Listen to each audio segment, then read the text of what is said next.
ओम शांति। आज है 10 अगस्त 2021 के बाबा के मधुर महावाक्य और आज की मुरली गीत के आधार से आरंभ हुई है। आज की मुरली का गीत बजा है, इस पाप की दुनिया से दूर कहीं ले चलो।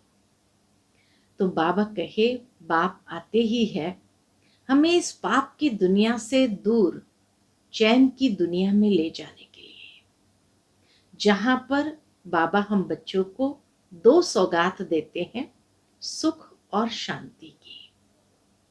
दूसरी बहुत सुंदर बात बाबा ने आज कही कि तुम बच्चे सच्चे सच्चे नन्स हो। नन्स का मतलब है नन बट वन, अर्थात एक बाप की ही याद में हम रहते हैं। बाबा कहे, दुनिया में जो भी नन्स है उनकी बुद्धि में एक की याद नहीं है, 2 की याद है। वो क्राइस्ट को भी याद करते हैं, जिसको गॉड का बच्चा कहते हैं, और गॉड को भी याद करते हैं। तो इसीलिए बाबा कहे, तुम हो सच्ची सच्ची नन्स, नन बट वन। सुनते हैं बाबा के मधुर महावाक्य। ओम शांति। मीठे बच्चे, बाप आए हैं तुम्हें इस पाप की दुनिया से निकाल चैन की दुनिया में ले जाने। बाप द्वारा तुम्हें सुख शांति की 2 सौगातें मिलती है। प्रश्न है, सारी दुनिया में सच्ची सच्ची नन्स तुम हो। सच्ची नन्स किसे कहेंगे? उत्तर है, सच्ची नन्स वह जिनकी बुद्धि में एक की याद हो, अर्थात नन बट वन।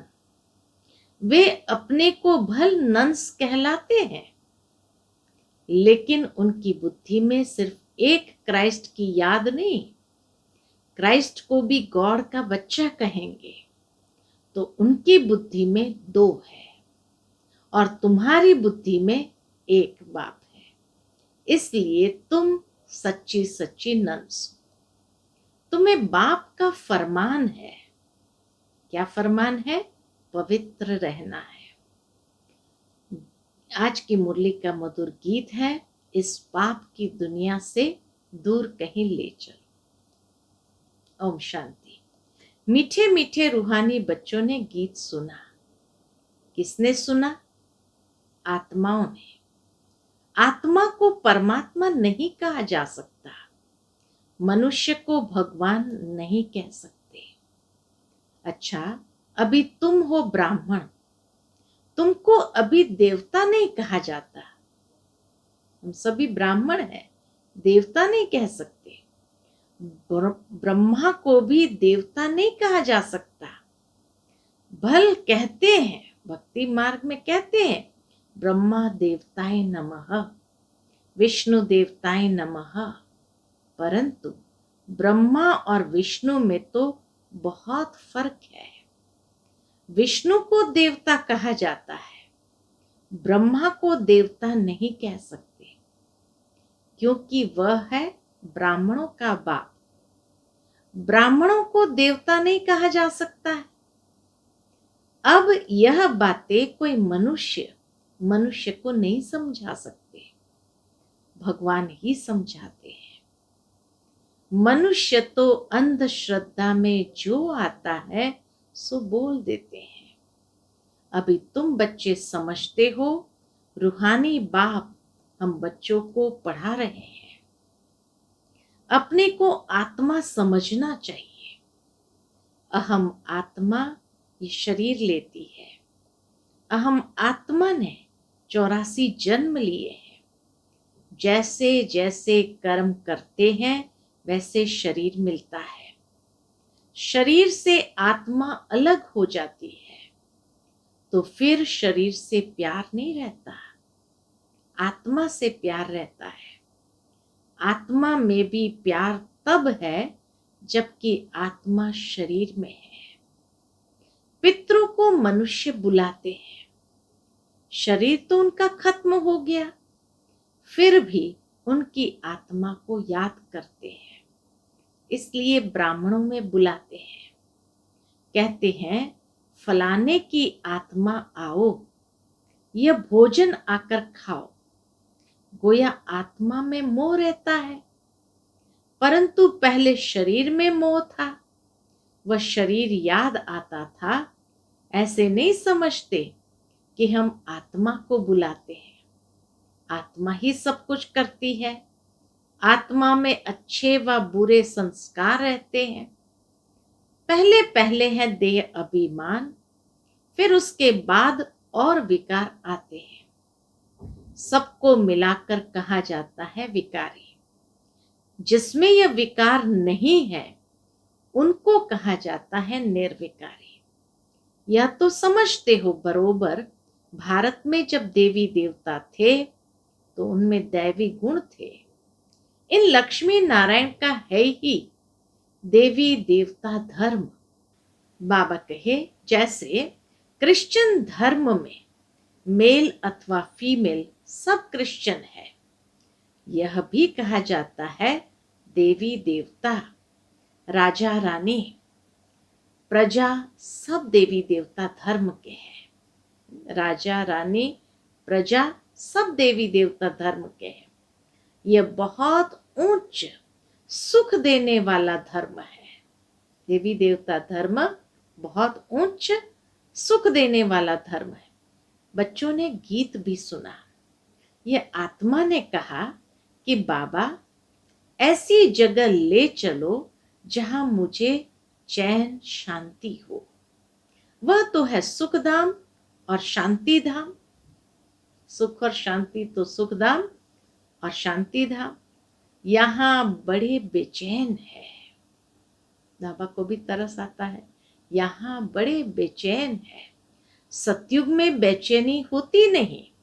आत्मा जानती है बाबा बिगर कोई चैन की दुनिया में ले नहीं जा सकते हैं।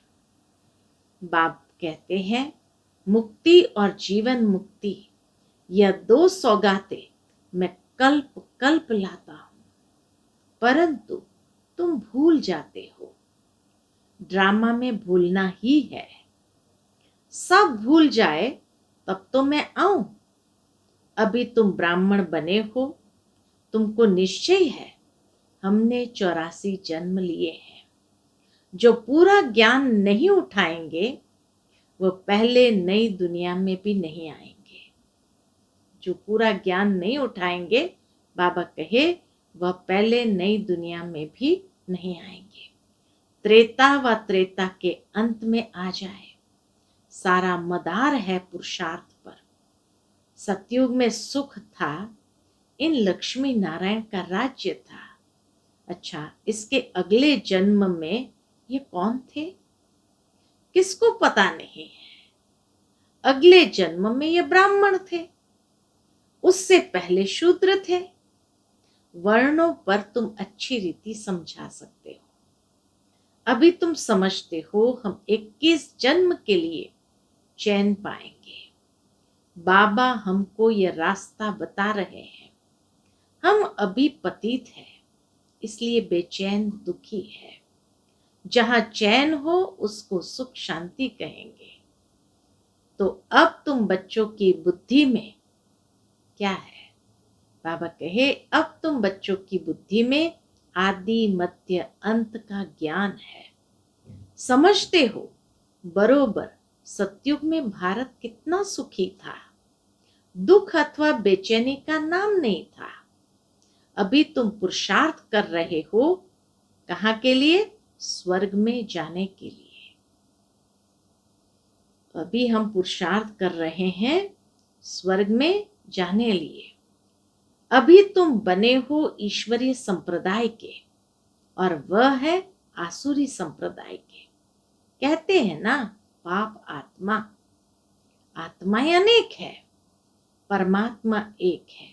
सब ब्रदर्स है, सब परमात्मा हो नहीं सकते। इतनी थोड़ी सी बात भी मनुष्य की बुद्धि में नहीं है। बाबा ने समझाया है, ये सारी दुनिया बड़ा बेहद का टापू है। वह छोटे छोटे टापू होते हैं। इस बेहद टापू पर रावण का राज्य है। इन बातों को मनुष्य नहीं समझते हैं। वह तो सिर्फ कहानियां सुनाते रहते हैं। कहानी को ज्ञान नहीं कहा जाता। उनसे मनुष्य सद्गति को पा नहीं सकते।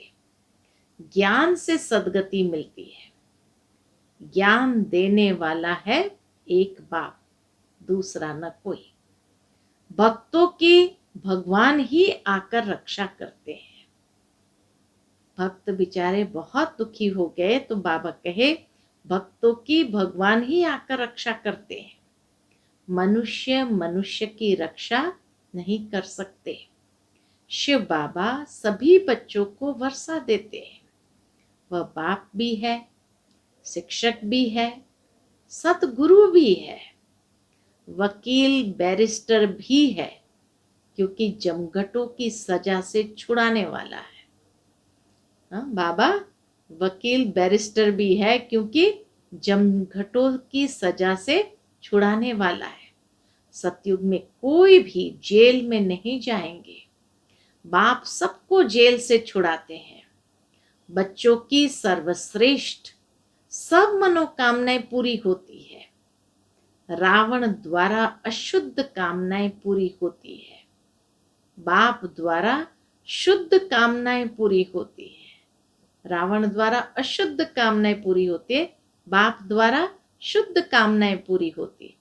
शुद्ध कामनाएं पूरी होने से तुम सदा सुखी बन जाते हो। अशुद्ध कामना है पतित विकारी बनना। पावन रहने वाले को ब्रह्मचारी कहा जाता है। तुमको भी पवित्र रहना है। पवित्र बन और पवित्र दुनिया का मालिक बनना है। पतित से पावन एक बाप ही बनाते हैं। साधु संत आदि तो विकार से पैदा होते हैं। देवताओं के लिए ऐसे थोड़ी कहेंगे। वहां विकार होते ही नहीं। वहां है ही पावन दुनिया। लक्ष्मी नारायण संपूर्ण निर्विकारी थे। भारत पवित्र था। यह अभी तुम समझते हो। सतयुग में प्योरिटी थी तो पीस प्रॉस्पेरिटी थी। सब सुखी थे। रावण राज्य जब से हुआ है तो गिरते आए हैं। अभी तो कोई काम के नहीं रहे हैं। एकदम कौड़ी मिसल बन गए हैं। अब फिर हीरे मिसल बाप द्वारा बनते हो। भारत जब सतयुग था तो हीरे जैसा था। अब तो कौड़ी मिसल भी नहीं है। कौड़ी से भी एकदम नीचे गिर गया है। अपने धर्म का ही किसको पता नहीं पड़ता है। पाप करते ही रहते हैं। वहां तो पाप का नाम नहीं। तुम देवी देवता धर्म के नामी ग्रामी हो। देवताओं के ढेर चित्र है। और धर्म में देखेंगे एक ही चित्र रहता है। क्रिश्चियन पास एक ही क्राइस्ट का चित्र होगा। क्रिश्चियन लोग ढेर चित्र नहीं रखते। क्रिश्चियन पास एक ही क्राइस्ट का चित्र होगा। बौद्धियों के पास एक ही बुद्ध का। क्रिश्चियन क्राइस्ट को ही याद करते हैं। उनको नन्स कहा जाता है। नन्स माना सिवाय एक क्राइस्ट के और कोई नहीं। इसलिए कहते हैं नन बट क्राइस्ट। ब्रह्मचारी रहते हैं। तुम भी नन्स हो। तुम अपने गृहस्थ व्यवहार में रहते नन्स बनती हो। एक ही बाप को याद करती हो। None but one. एक शिव बाबा, दूसरा न कोई।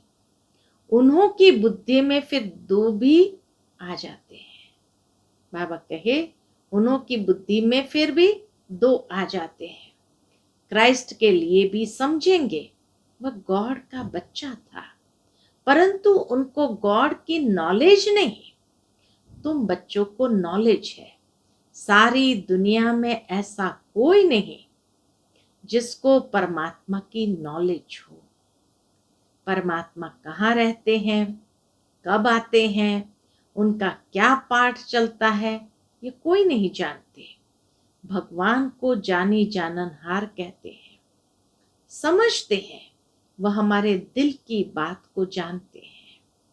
बाप कहते हैं मैं नहीं जानता, हमको क्या पड़ी है जो हर एक के दिल में बैठ रीड करूंगा। हम आए ही है पतितों को पावन बनाने। कितना प्यार से बाबा कहते हैं, अगर कोई पवित्र नहीं रहते हैं, झूठ बोलते हैं, तो नुकसान अपने को पहुंचाएंगे। गाया हुआ है, देवताओं की सभा में असुर जाकर बैठते थे, वहां अमृत बांटा जाता था। कोई विकार में जाकर फिर छिपकर आए बैठते तो वह असुर हुए ना, आप ही अपना पद भ्रष्ट कर देंगे। हर एक को अपना पुरुषार्थ करना है, नहीं तो अपनी ही सत्यानाश करते हैं। बहुत ऐसे हैं जो छिपकर बैठ जाते हैं, कहते हैं हम विकार में थोड़ी जाते, परंतु विकार में जाते रहते हैं।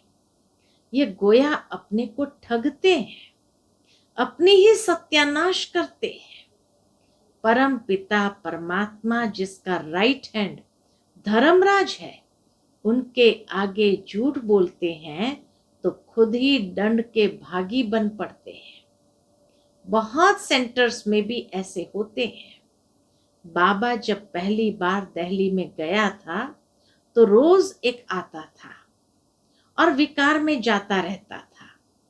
पूछा जाता था जबकि पवित्र नहीं रहते हो तो आते क्यों हो? कहता था आऊंगा नहीं तो निर्विकारी कैसे बनूंगा। पवित्रता अच्छी लगती है परंतु रह भी नहीं सकता, परंतु रह भी नहीं सकता हूं। आखिर तो सुधर जाऊंगा, नहीं आऊंगा तो बेड़ा गर्क हो जाएगा और कोई रास्ता ही नहीं है। इसलिए हमको यहां आना पड़ता है। रियलाइज भी कर रहा था, महसूस भी कर रहा था, लेकिन मजबूर था। बाप समझाते हैं तुम वायुमंडल खराब करते हो। बाबा उनको क्या समझाते थे कि तुम वायुमंडल खराब करते हो, कहां तक ऐसे आते रहेंगे। पावन जो बनते हैं उनको पतित से जैसे घृणा आती है। कहते बाबा इनके हाथ का खाना भी अच्छा नहीं लगता। बाप ने युक्ति भी बताई है, खान पान की खिटपिट होती है, ऐसे तो नहीं नौकरी छोड़ देंगे। फिर युक्ति से चलाना होता है। कोई को समझाओ तो बिगड़ पड़ते हैं। पवित्र कैसे रहेंगे?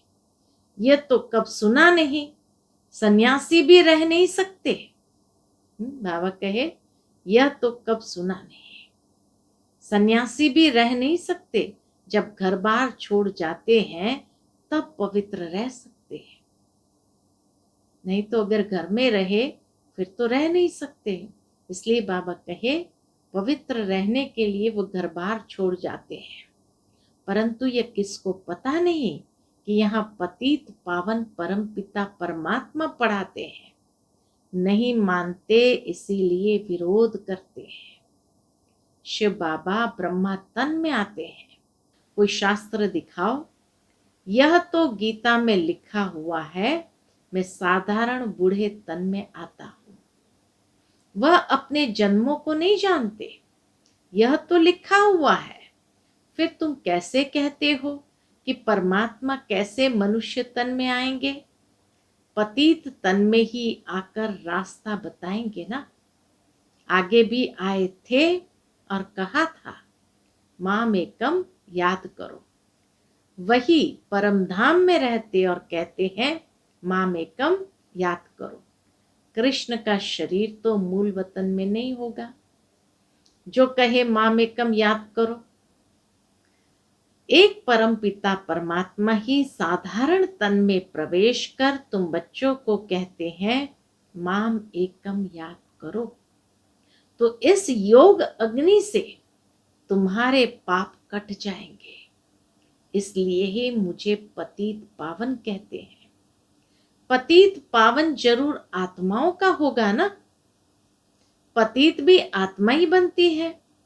बाप कहते हैं तुम पवित्र आत्मा 16 कला संपूर्ण थी, अभी 9 कला, बिल्कुल ही पतित बन गए हो। मैं कल्प कल्प आकर तुमको समझाता हूं, तुम जो काम चिता पर बैठ पतित बन जाते हो, फिर ज्ञान चिता पर बिठाकर तुमको पावन बनाता हूं। भारत में पवित्र प्रवृत्ति मार्ग था, अभी अपवित्र प्रवृत्ति मार्ग है, किसको भी चैन नहीं। अब बाप कहते हैं दोनों ज्ञान चिता पर बैठो। हर आत्मा को अपने अपने कर्मों अनुसार शरीर मिलता है, ऐसे नहीं कि दूसरे जन्म में वही पति पत्नी आपस में मिलेंगे, नहीं, इतनी रेस कर न सके। यह तो पढ़ाई की बात है ना, अज्ञान काल में हो सकता है, आपस में बहुत प्रेम है तो उनकी मनोकामनाएं पूरी हो सकती है। वह तो है पतित विकारी मार्ग। पति के पीछे पत्नी चिता पर बैठती है, दूसरे जन्म में भी जाकर उनसे मिलती है, परंतु दूसरे जन्म में उनको थोड़ी मालूम पड़ेगा। तुम भी बाबा के साथ ज्ञान चिता पर चढ़ते हो, ये अच्छी शरीर छोड़ चले जाएंगे। तुमको यह अभी मालूम है, उनको तो नहीं रहता कि हम आगे जन्म में ऐसे साथी थे। तुमको भी बाद में वहां ये बातें याद नहीं रहेगी। अभी तुम्हारी बुद्धि में एम ऑब्जेक्ट है, मम्मा बाबा लक्ष्मी नारायण बनेंगे, विष्णु है देवता, प्रजापिता ब्रह्मा को देवता नहीं कह सकते। ब्रह्मा सो देवता बनते हैं, ब्रह्मा सो विष्णु, विष्णु सो ब्रह्मा कैसे बनते हैं, यह अभी तुमने समझ लिया है। अभी तुम जानते हो। क्या जानते हैं? चैन सिर्फ स्वर्ग में ही होता है। कोई मरते हैं तो कहते हैं स्वर्ग गया, अर्थात चैन में गया। बेचैनी में पतित रहते हैं। बाप फिर भी कहते हैं अपने को आत्मा समझ बाप को याद करो तो विकर्म विनाश होंगे। बाकी है डिटेल में समझने की बातें।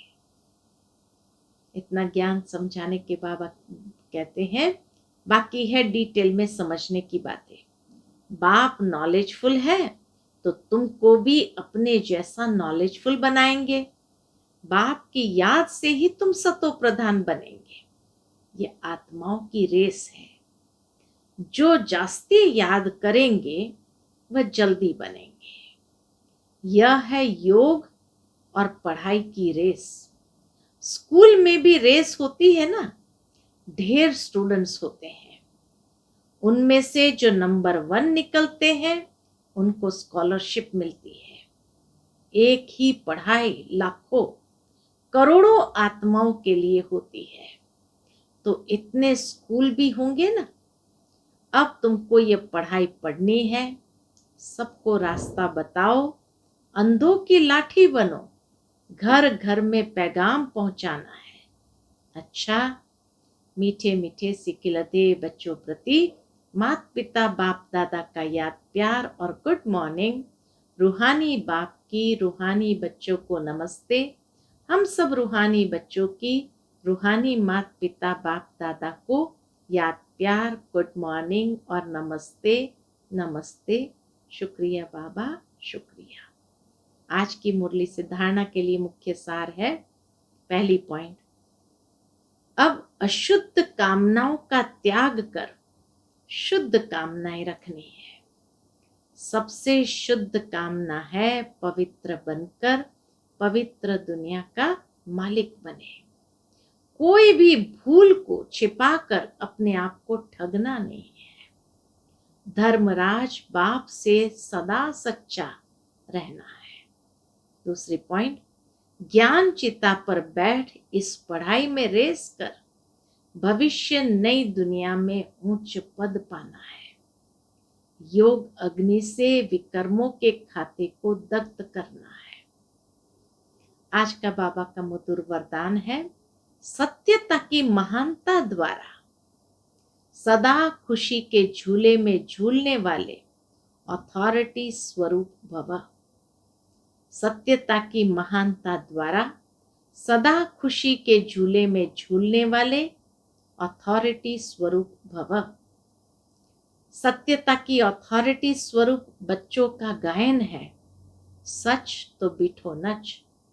सत्य की नाव हिलेगी लेकिन डूब नहीं सकती। सच तो बिठो नच, और जो सत्य होगा वो खुशी में नाचता है। दूसरी कहावत है, सत्य की नाव हिलेगी लेकिन डूब नहीं सकती। आपको भी कोई कितना भी हिलाने की कोशिश करे, लेकिन आप सत्यता की महानता से और ही खुशी के झूले में झूलते। वो आपको नहीं हिलाते, लेकिन झूले को हिलाते हैं। यह हिलाना नहीं, लेकिन झुलाना है। इसलिए आप इन्हें धन्यवाद दो कि आप झुलाओ और हम बाप के साथ झूले। स्लोगन है, सर्व शक्तियों की लाइट सदा साथ रहे तो माया समीप नहीं आ सकती। सर्व शक्तियों की लाइट सदा साथ रहे तो माया समीप नहीं आ सकती। अच्छा, ओम